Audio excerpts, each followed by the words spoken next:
President Bola Tinubu has commended the National Assembly for its decision and patriotic ratification of the state of emergency proclamation in Rivers State, a critical step to restoring stability in the state. He specifically commended the National Assembly's leadership, President of the Senate Godswill Akpabio, House of Representatives Speaker Tajuddin Abbas, other principal officers and members for prioritizing the security and welfare of Rivers State above partisan interests and other considerations.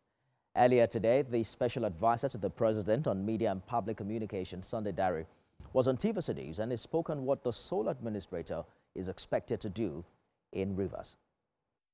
Well, it's very clear. You know, I just watched, even in the president's statement, that statement, the broadcast by the president was really clear. First, he anchored his decision on the Supreme Court judgment. He also anchored his decision for the proclamation on Section 305 and other provisions therefrom.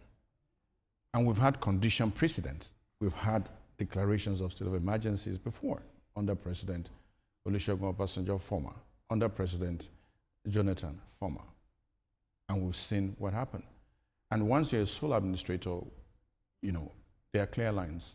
First, the President Tinubu was clear. You are not to make any laws, but work on regulations and guidelines, but also ensure that judiciary functions properly. So the sole administrator is clear on what he needs to do. Let's bring in Chibuzo Okereke, who's a legislative governance expert and policy analyst, for more on this development. Mr. Okereke, thanks for joining us on the news this hour. You'll notice a sharp mix of opinions and ideas followed Mr. President's decision, especially the role the National Assembly has to play. Are you surprised by what appears an overwhelming endorsement by both houses today?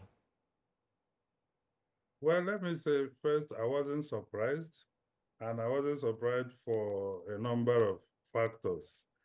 Number one is that the condition precedent for consideration of a gazetted state of emergency proclamation by the president for the National Assembly is predicated on two important documents.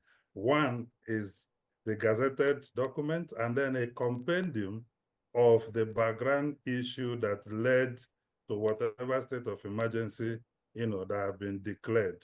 The number two issue is that the National Assembly, both chambers, by their own rules, the Senate Rule 33, 34, 35, 133, 134, 135, and all that.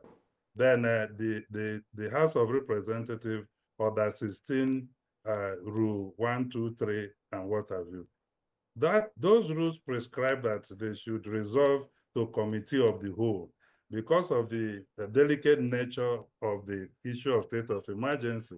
So the fact that certain national security issues will be discussed at that closed door section. And this is where many people were not surprised that they emerged from that particular closed door section and had overwhelming support for the declaration made by the president.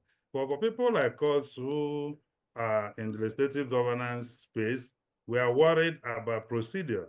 There are certainly procedural issues on what the National Assembly has done today, especially regarding the state of the matter in consideration, that is a matter of public interest, is a matter of national importance.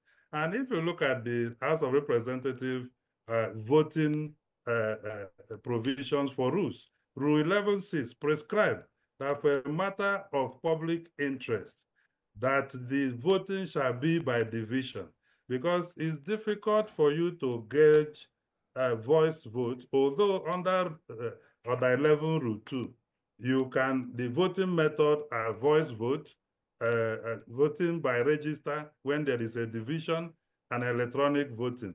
We don't have electronic voting gadget installed in National Assembly as of today. But the unfortunate thing is the procedural breach where no member was able to move for a division of the House so that vote can be taken. And in fact, Order 11 Rule 6 in the House require that when those votes are taken and recorded, that it shall be published in the at least two national dailies. So for a matter of this level of public interest, it was expected that that particular rule should apply and not Rule 11.2, I that get is you, just by Mr. voice Kirike. vote. Many people can argue that, oh, Indeed. since there was no dissenting vote, that it was 100%. But Yes. for us, it's a procedural challenge that we have to look at again.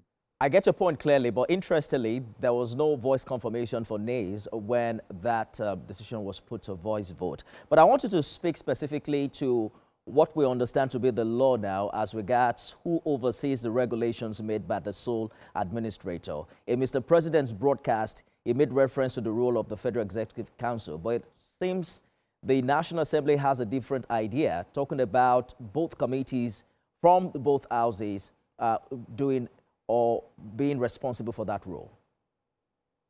Well, I think speaking specifically to that, I would rather adopt the position of the Senate resolution than that of the House of Representatives. You see, sole administrator in a democracy sort of represent a dark side of democracy when we don't have this kind of situation.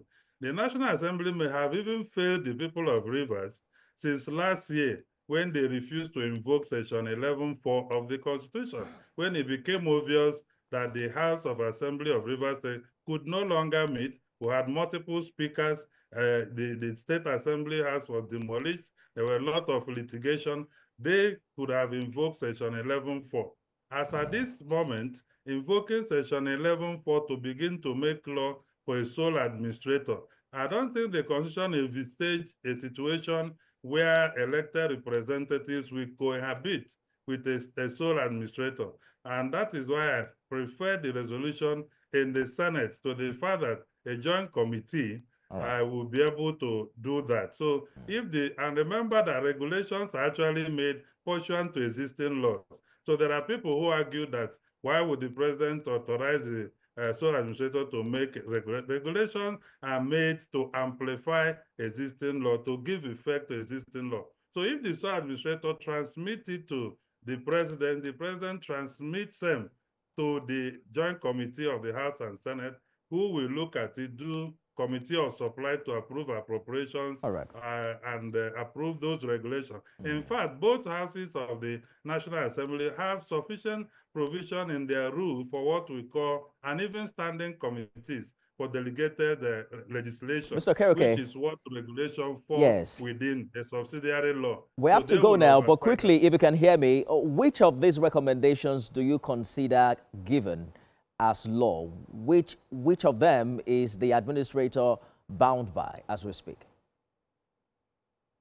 What the administrator should be bound by, one, is the resolution of the National Assembly. Because you see, the power to declare state of emergency does not lie within the presidency alone. When such is done, the actual power to domicile it and operationalize it is domiciled with the National Assembly. So the resolutions of the National Assembly, thankfully the vote and proceedings we approved today, will be transmitted to the president. Although what is before the National Assembly was just to ratify the proclamation. However, they went further to amend the proclamation orders to the fact that there's going to be a National Peace Committee to reconcile parties, and there's going to be a joint committee to oversight the regulatory powers of the sole administrator, and to the fact that if there is peace within period less than 6 months, that the proclamation order should be revoked by the president. So the sole administrator, though an appointee of Mr. President, but cannot effectively execute the regulatory powers without the oversight of the Joint Committee of the National Assembly. Good place to leave it. Chibuzo Okereke is legislative governance expert and policy analyst. Thank you so much for talking to us on the news this hour. Thank you. We'll take a break and we'll be